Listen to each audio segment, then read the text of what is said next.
It is pretty remarkable that you have Biden administration officials saying publicly, wow, we wish we could have done something like that. It's pretty great. I love it. And Biden didn't see what was possible. One, because he didn't understand the power of oil. He was a green guy. And two, he didn't understand how to play these people off of each other.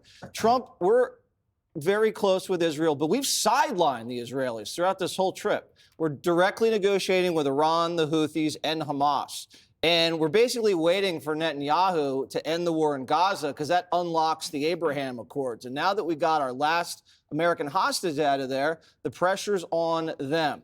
Now, the Iranians are selling drones to the Russians. How do we stop that? You get the Saudis to drive the price of oil down so Putin has to negotiate, end the war, and they cut off the drone sales. Also, we've isolated the Iranians because their best friend, Assad, is gone. He's lounging in Moscow.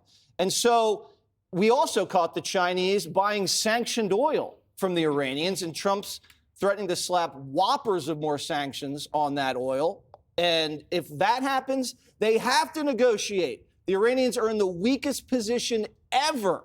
That's why they're going to do this. So if you control the Middle East oil supply, if we ever go to war with China, oh, too bad. The Chinese import 100% of their oil. So with our Navy and our control over the Mideast, we can bring them to their knees without even squeezing a trigger.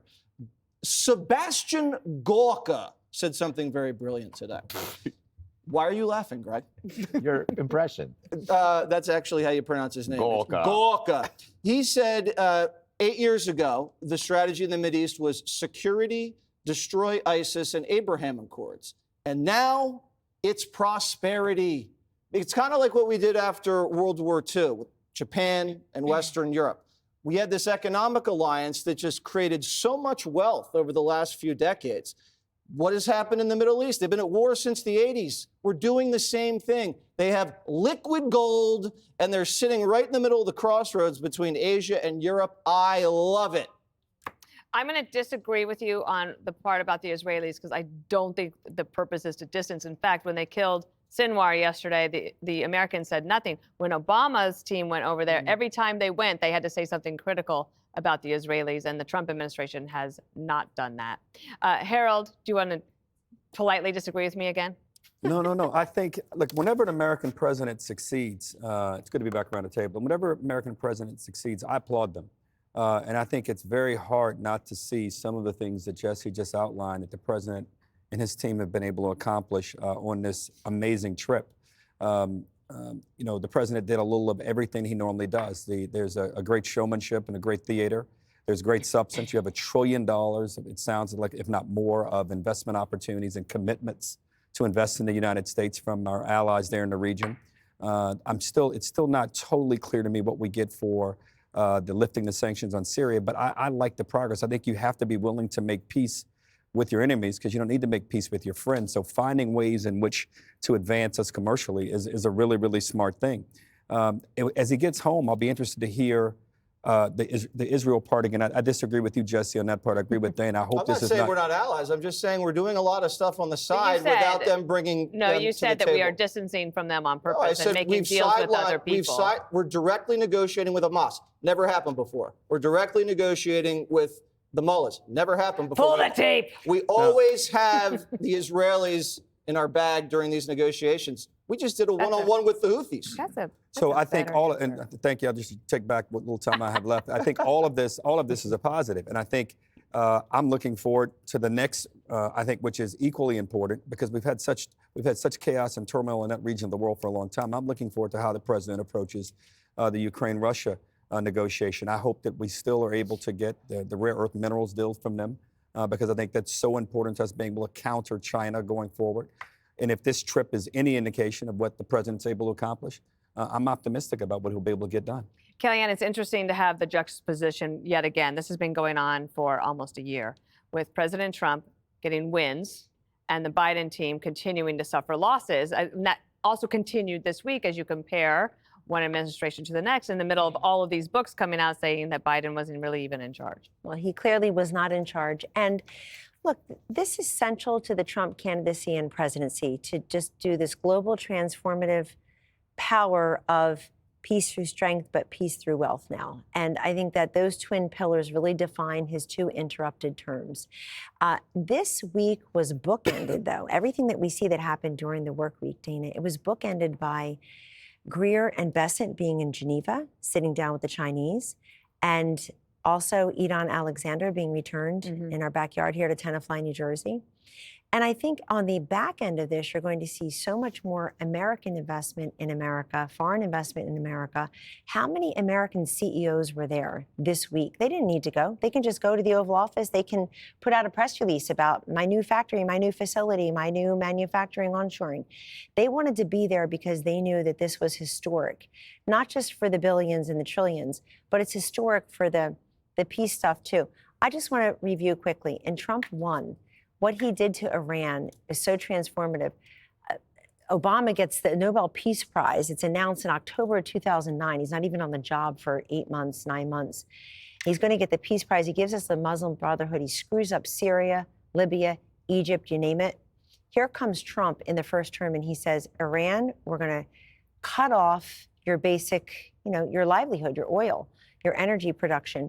And he enforced sanctions. What did that do? Iran was flat on its back looking to do a deal.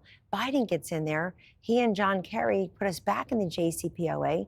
They take off of the foreign terrorist organizations, the Houthis and Hamas, and look at everything that's happened since. So this is called causation, not coincidence. And the fact that the Democrats just can't shake themselves loose of Biden a year after they shook themselves loose of Biden tells you everything about that. If just a Democrat or three, Harold, will come forward and say, you know what, I'm going to vote for that Tax Cut and Jobs Act bill. I think this was great this week. I'm going to be part of the DREG. I'm going to be part of the energy dominance. To Jesse's point, if oil you get all the goes down, Republicans, I'll get 3 Democrats if you get every Republican. Okay, I'm working on it. But if oil goes down even more, this guy is completely unstoppable. This was the most successful week of the Trump presidency so far. All right, Greg Gutfeld, without sneezing, Yes. can you give us a brilliant point? I have hay fever. All right. Is that hay fever? I think it's really bad allergies this year. Yeah. It's interesting. Why does the world respond to Trump in a way that confuses Western media? It's because the world wants what he has and the media doesn't. They understand aspirational goals, like you said. To them, Trump is a possibility machine. If you're going to meet him, you better meet him because you never know what you might get out of him. But there was no sense of hope with the Democrats, not when your hood ornament was a decomposing bureaucrat. What were you going to get out of that? I'm old enough to remember when the media was telling us Trump was a global laughingstock. Might have been a few weeks ago, I think. Now they're giving him jets. Before they were giving Joe Biden transfusions. Doesn't seem that people are treating him like a laughingstock. They're legitimately excited. They are alive around Trump. So it's another one of the media lies. We're sick of talking about the media's lies, but you got to ask, is the media sick of their constant losing? Their framework, their framing, which they use to perceive reality, keeps leading them to defeat. Every day they think something's going to happen and it doesn't happen. TDS is a lousy filter to perceive life. The election, trade, immigration, the Maryland man, every single issue, the Dems are ritually humiliated. And it's because of their filter. For Trump, doing big things is easy because we aren't stuck reinventing basic principles. He says, let's work on a peace deal. Let's get rich. It's not, let's push trans awareness in Malaysia. You want a laughing stock? The world's greatest country was going around the world questioning biology. These countries don't have the luxury or the time for that. They want peace and prosperity, not drag queen story hour. We were the laughingstock under Biden, and now it's all back to normal. They understand winning. So my advice to Dems is if you see somebody winning a lot, you got to ask yourself, what does that person have that you don't have? That's how you learn. You run into people your entire life, and you wonder, man, they got it figured out. It's one thing you look at Trump, he's got it figured out. They see it, we see it. Those are the people that should guide you. The problem with the Dems is their delusional assessment of Trump can't explain his success, and they also can't predict it. So they pin their hopes every morning waking up that he's going to fail, and every morning they're disappointed, and they get more miserable, and they get more desperate. I don't see any hope for them. Like they used to hope that the judicial system was going to solve their problems Yes. for them. Yeah. Hey, it's Will Kane. Click here to subscribe to the Fox News channel on YouTube. It's the best way to get our latest interviews and highlights. And click to subscribe to the Will Kane podcast for full episodes right now.